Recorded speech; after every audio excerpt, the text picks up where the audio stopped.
And then I look right next to me and there's not a person there, it's some vomit. Hello friends, I'm Clementine Chu.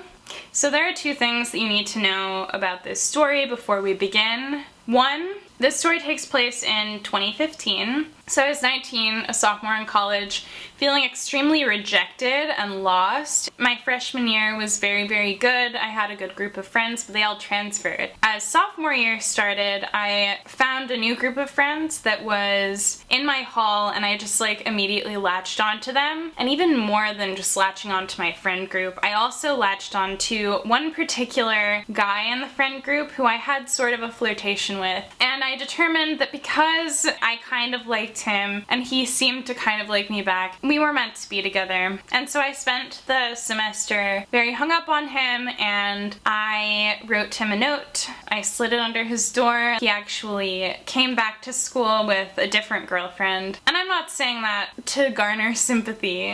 I just want to say the only thing that can save me is the fulfillment of destiny. In order to cope with the loss of my one true love, I was listening very heavily to angsty rock music. One of the bands that featured quite heavily in this rotation was a band called The Libertines. The main thing about this band, it seemed like a very fated connection. It was like one of those band stories that seems like it was destined to be kind of like the Beatles, but if it took place in a grungy late 90s setting. The two frontmen had this amazing connection. There was one who was really the poet, and then there was the other one who he was very into the mechanics of a rock song.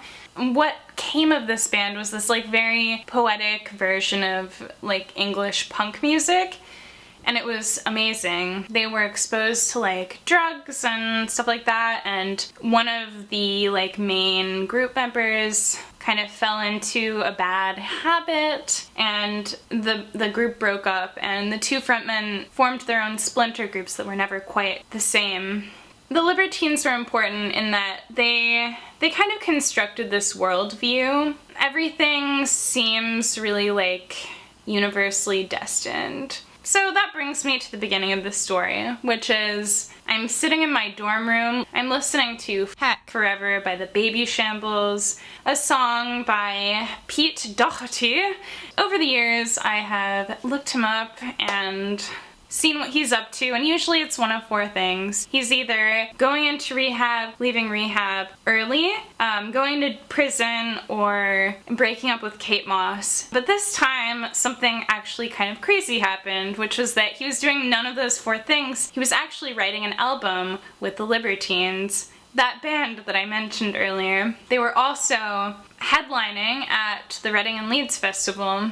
I decided to call my sister, Eglantine Chu, who had introduced me to this band, because I was astounded by the fact that they were back together. I called her and I was like, Eglantine Chu, this is the fulfillment of destiny. We really need to go and see them. Basically, we bought tickets, and that's how I made my plans for the summer that year. I spent the summer being I'm so excited, the fulfillment of destiny is upon us, and I'm going to go there, and something is gonna happen that will change my life. Foreshadowing. During this summer, while I was watching the dirty dishes stack around me, I also fell in love. So there were these really mature and artistic 22-year-olds, and I was like, wow, they're so attractive and really mature. And so I did what any 19-year-old would do, and I made a Tinder. And I'm gonna show you what that Tinder looks like. I'm gonna show you the photos that I used on my Tinder. There was an Obama riding a unicorn, a toilet, me wearing a unicorn mask, me looking really gross, me doing something that wasn't totally legal at the time. One good picture of me, goodish picture of me. And then my bio was, of course, my toilet is not a conversation piece. You know, to bring attention to the fact that I had a toilet in my profile. I still think that's funny. The reason that I made my profile like that was not because... It was half because I thought it was funny, but it was half because I didn't want anyone to know that I was, sincere about finding love especially not sincere about finding love on Tinder. So you can probably guess what types of people swiped right on me, and you can probably guess what kinds of conversations I had. But nonetheless, I did get addicted to the attention. It was then that I ended up going to London. My sister was living in London at the time, so basically I had to conform to her schedule. And as a PhD student at the time, she spent a lot of time working in coffee shops, and so I would go to coffee shops, and instead of work, because I didn't have any, I instead would go on Tinder for long stretches of time. For example,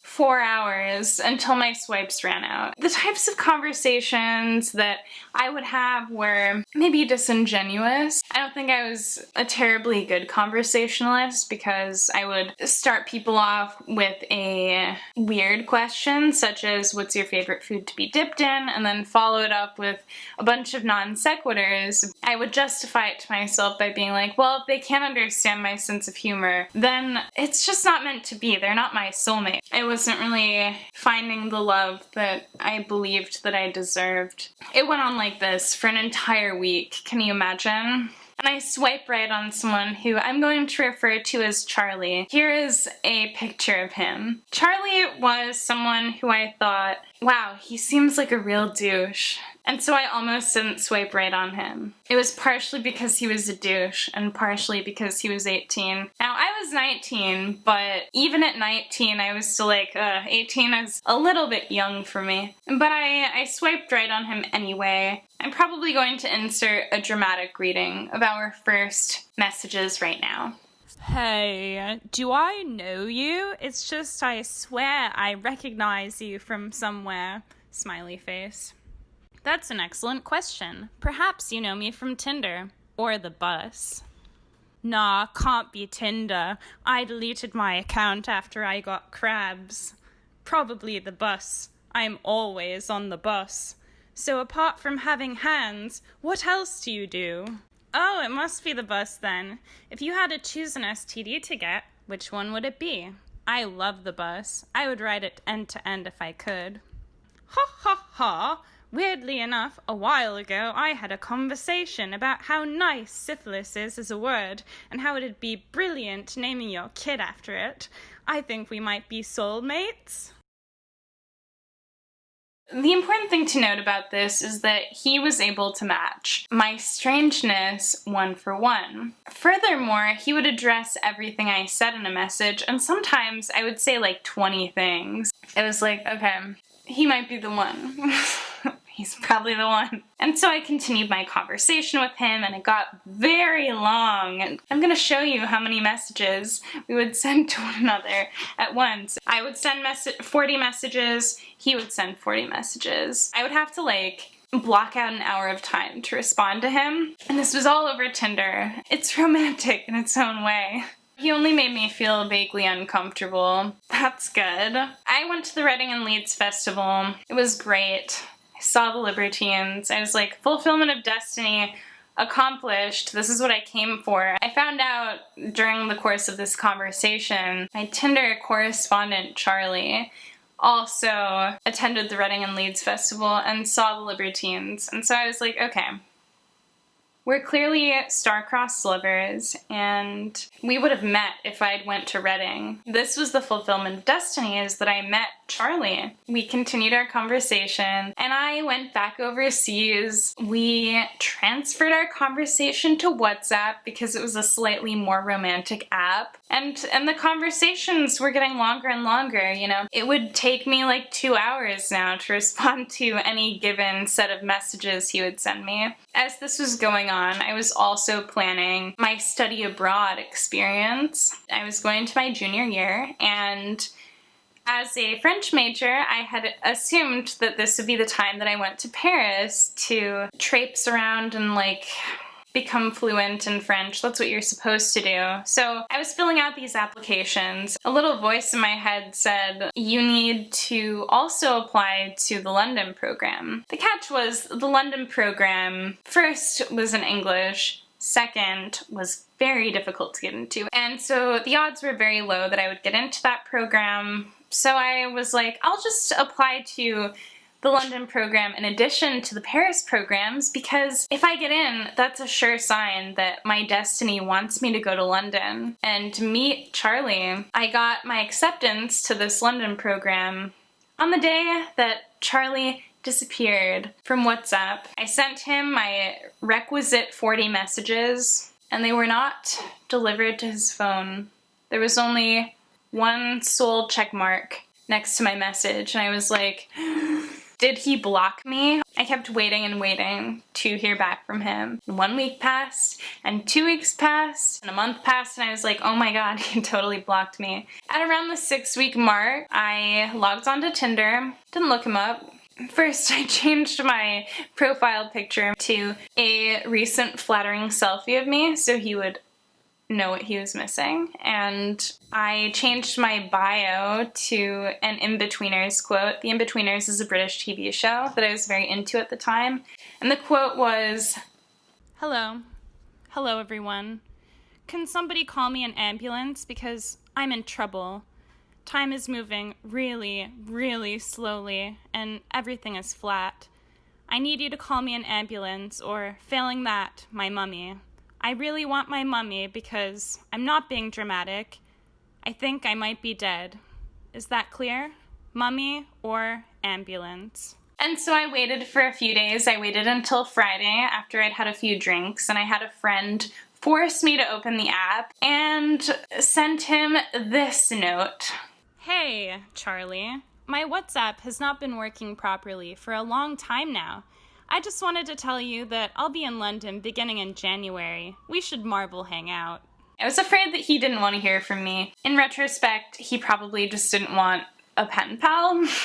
I waited for him to respond to me, and then It's funny you should say that, because I lost my phone a while ago, and I still don't have a new SIM card for my replacement, so I haven't been able to use WhatsApp for a long time, but it's really good to hear from you again, and I definitely love to meet you when you come to London, smiley face X. He did respond, and he did want to meet me. And I was very excited about that, so I directed him over to Facebook so we could be friends, and he could never escape my gaze. He sent me a friend request, and we moved our conversation to Facebook. We had a quick exchange, and then I got way overzealous. I was like, I'm going to respond to everything I haven't responded to on Tinder. Okay. And then I sent him like, I don't know how many messages, I'll let you know. And it's very embarrassing because he never responded. And I felt an increasing sense of dismay as the weeks passed, and I was like, oh god, he actually didn't like me in the first place. The day that I embarked on my study abroad, I receive a text from him right as I'm about to board the plane, and it says, hey, I do apologize for the obscene lateness of my reply. I didn't forget about you. I've just been insanely busy. I do promise to reply in the near future. Smiley face X. And I'm like, oh my god, it's a miracle! It's definitely not because he remembered what day I was getting in and thought it would be a good idea to check in with me. And so I get on the plane and everything's really exciting and good. I get off the plane and we arrange to meet. So I wake up on the morning of January 5th and I'm immediately filled with butterflies. I'm like, yikes, he's going to see that I'm actually really gross in person. That makes me kind of nervous. I eat junior mints and nothing else for the rest of the day. Except for wine, of course. I go and visit my sister so as to pregame before my date and freak out, as you do before you go on a date. And, you know, I have like 2 glasses of wine beforehand because it's really scary when you have to meet someone new and they might think you're super ugly or difficult to talk to or evil. You know, I go there with like red stained lips. It's a good look. It's like a replacement for lipstick. And I'm on the bus and I'm listening to my music and I'm just like, oh god. I feel like I'm going to melt. I feel like I'm gonna die. We end up meeting right in front of a Barclays bank ATM and it's so romantic. he selected a pub for us to get acquainted at. And on the way to the pub, we have like a 10-ish minute walk. He's like, I have to pee, I'm gonna go like urinate. And so on the way, he publicly urinates in a weed-covered lot. And I'm like, oh, wow, he's so edgy. He's so cool, you know, I publicly urinate too. We make some awkward conversation on the way to the pub. He's very British, and I'm like, wow, that's an accent. So we get to the pub, and for some reason, when he asks what I want to drink, I say gin and tonic, even though I pretty much never have gin and tonic. But I thought to myself, this would be an extremely sophisticated drink to choose. And so I chose it. And we go and sit in the garden area, and we begin talking. It's time for a reenactment. How are you today?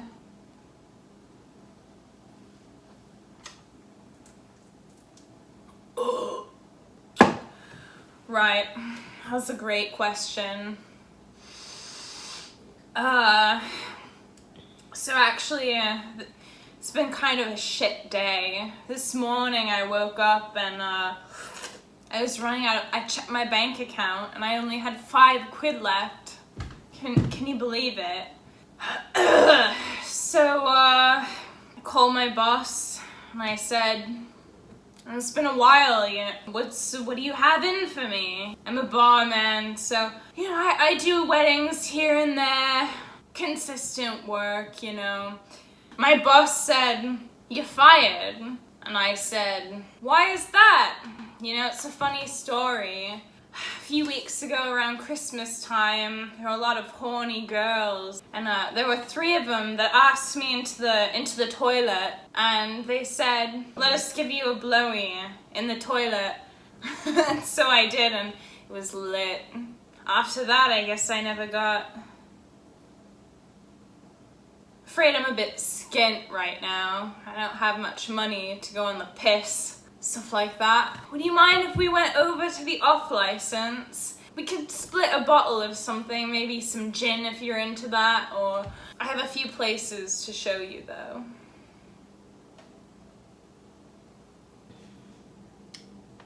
Wow, that does suck. Must really suck for you, but yeah, we can go to the off license. That's totally fine. Evidently, he kind of sucked, but some part of myself was like, yeah, he is cool. He's really hecked up and cool. So he determines that we need to leave because the fact that he was unable to resist a blowjob on the job, he didn't have enough money to go on a date. So he took me to an off-license, which is the English version of a bodega or like a liquor store if you live in suburbia. We purchase a bottle of gin and a bottle of Fanta. So we go outside, he opens the bottle of Fanta, and right in the street he pours out half of it and then pours the whole bottle of gin inside of the Fanta. And I'm like, wow. You can tell he's been to a few parties. Right, so we're on this Hecking date, and he's like, you're pretty, and I'm like, wow, I did live up to the hype of my really nice selfie. And so we get on the train, and he takes me across the river towards where he lives, and we go and sit by the river, and he's like, oh, I want to show you this view. It's a very nice view, and I'm like, this is kind of nice. And we continue drinking straight out of this Fanta bottle, and you don't know how much you're drinking. Bear in mind, only had a few junior mints during the day, then some wine as food. It's grapes.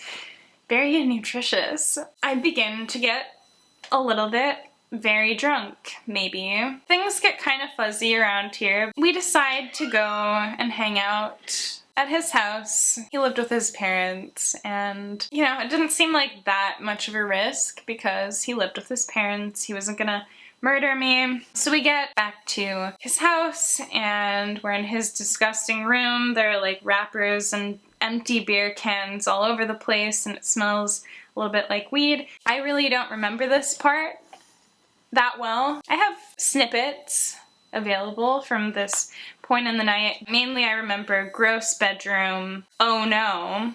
And then I wake up and I'm like, why did I think oh no before I passed out last night? And then I look right next to me and there's not a person there. It's just, it's some vomit.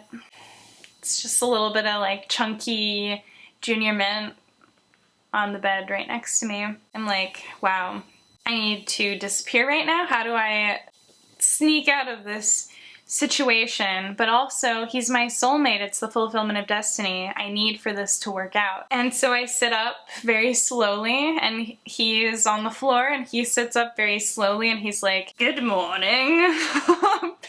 Cheerio. He didn't say that. But the point is, he was fine with it. He was like, you know, it's okay. At least you mainly... Don't worry. That's not the first time this has happened this month. My heck buddy came over for Christmas Eve wearing a Santa suit to give me a Christmas gift. Unfortunately, I didn't even get to hook up with her because she puked in my bed. Anyways, at least yours is chunky. It's far easier to clean up than the runny kind. And then he offered for me to take a shower, and then he was like, do you want to watch TV and movie today? And I was like, sure. It's weird that you still want to hang out with me after I puked in your literal bed. It's just the fulfillment of destiny, you know? All of these little things are just signs from the universe that he is the one for me. I found myself a little bit disappointed with his personality. I found him to be a bit self-centered. He didn't care to ask me any questions, or he didn't really care to talk at all. He just wanted to watch the movies that he had selected for us. So we watched Jackass 1, 2, and 3. We watched Ted. I actually like Jackass, but I probably would have selected something else had it been me. But I was like, this is just what I'm signing up for. He's a bit of a cad. He just needs me. He just needs me to come back down to earth. And I left. I ended up leaving. It was my sister's birthday, and she was worried that I'd been murdered. So I went and met up with her at a pub, and I was like, oh, the date was okay. It was good. And in my head, I was trying to convince myself, you know what, this is the fulfillment of destiny. You're not allowed to have a bad date. You can't just ghost him. He has to ghost you. That's how it's meant to be. Foreshadowing. I expected him not to respond to me ever again, but he actually did. Basically, I texted him a few days after our date, and I was like, blah, blah, blah, had fun. That was a total lie. I still wanted to keep the conversation going, obviously, because he was my soulmate. I heard nothing from him for 1 day, 2 day, 3 day, 4 day, and then on day 5, he was like, I'm so sorry that I didn't respond to you. It's just David Bowie died, and I've been in a really bad state since then. I was like, okay, I can kind of see that, you know?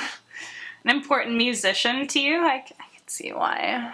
That just means you're passionate. I responded to him, and we arranged to meet again, and the next date was maybe just as bad. He made me buy him weed because he was fired for being given a blowjob at work. I want that 10 pounds back. Charlie, you owe me. He said he would get me back, and he didn't. And it was bad, and I woke up the next morning and I was like, I still feel weird about this situation. You know, it's the fulfillment of destiny.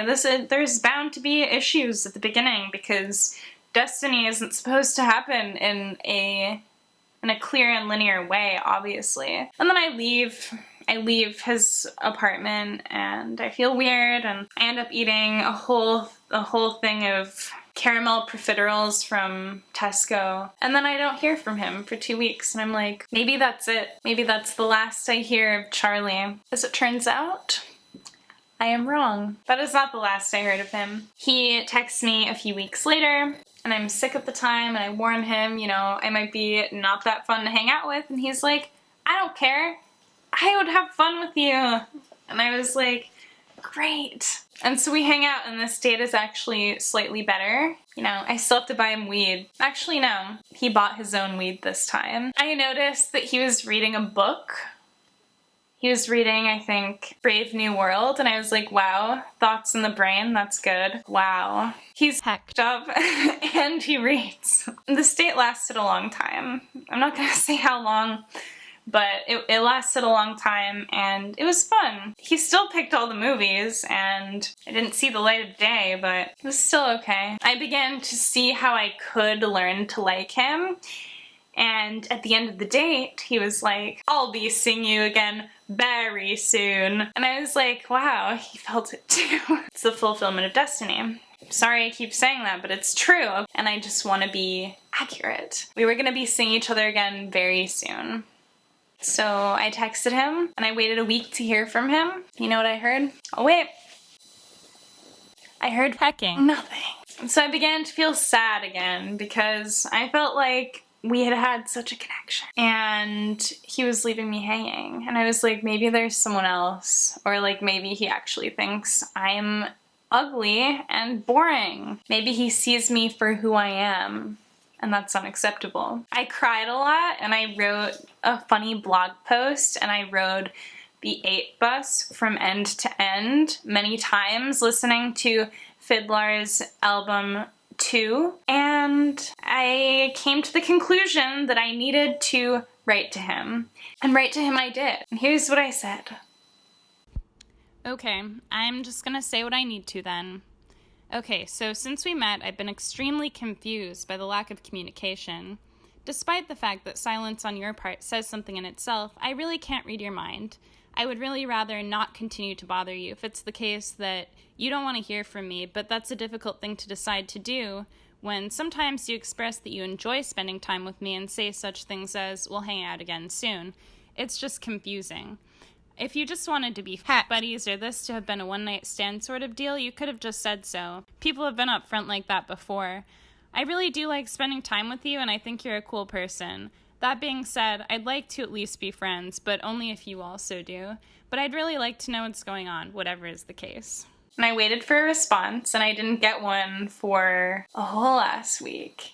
But I finally got a response, and it was, hey, I'm so hecking sorry for the lack of communication. I've just had a bit of a rough time recently due to a variety of different things. Primarily my best mate who's been in a serious downhill spiral, the peak of which was 2 nights ago, where he was in London in a really terrible state to the point where at the end of the night he fully came at me with a knife. And I'm stressing about failing to acquire a job, and therefore failing to get the money required to go on my trip to Peru. So I haven't been dealing with everything very well. I do want to keep hanging out with you though, because you're a really cool girl. I just need to sort myself out a bit. So I really do apologize for everything. You really don't deserve the bullshit I'm putting you through at the moment. And so I said, thanks so much for the honesty. I seriously appreciate it. And I'm sorry if I pressured you or anything. I've just felt extremely confused, but knowing what's been going on is helpful. Obviously, I'm really glad to hear that you'd still like to hang out, because ditto, however, no pressure, and I'm unhappy to hear of the less than ideal things you've had to go through lately. That being said, if you ever want to talk/vent, I'm super available, but if not, that's obviously cool too. I'm really happy to hear from you, though. And he said, honestly, it's completely fine. You haven't pressured me at all. I'm honestly really sorry for being such a distant cat. I've just had a hell of a lot on my mind recently, so I've been pretty distant to most people, not gonna lie. I do really want to hang out with you. You're a hecking cool girl. It's just that my priority right now is getting a job so that I can go to Peru, because I'm seriously running out of time. But I'll let you know when I get a free night so we can chill.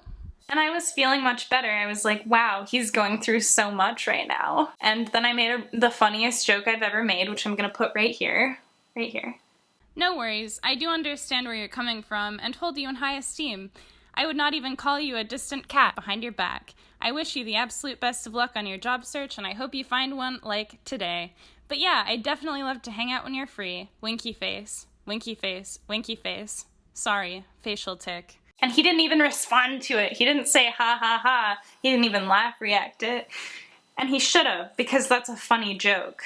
And so I was waiting for us to hang out again. I was like, okay, so he's going through some stuff, but we're gonna hang out again. I still have like 4 more months left in this country, and we'll establish a great base, and he'll give me a marriage visa so I can escape the burning hellhole of the United States, and it'll be great. Yes! And then a month passed, and then a month and a half passed, and I still hadn't heard from him, and I was like, wow, time is passing, and I not message have received, you know what I mean? And so I decided to message him.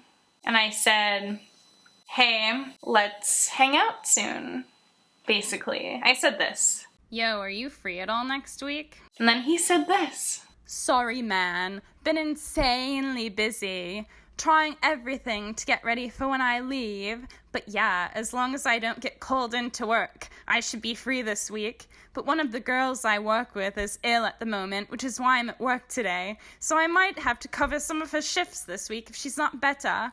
If not, I'm potentially free tomorrow, Tuesday, Wednesday, and Thursday. Smiley face. Then I said, Cool, dude. I am essentially whenever, but I have 2 12-page papers due on Wednesday at 5, lol. So if everything did work out, what would you want to do? and then he said, Ha ha ha, alright. Well, maybe see you Thursday then? Smiley face. I don't mind TBH. I don't have much money to go out on the piss since I meant to be saving, so maybe not a piss up in the pub, but we could have a few suits. Maybe go halves on a bottle of something? you can kind of get where this is going. So basically, he said, you know,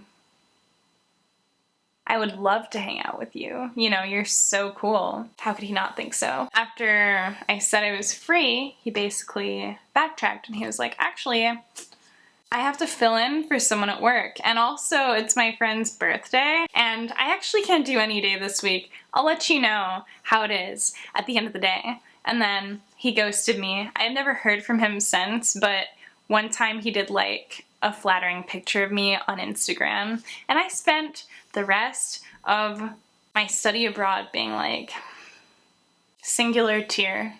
You know what I mean?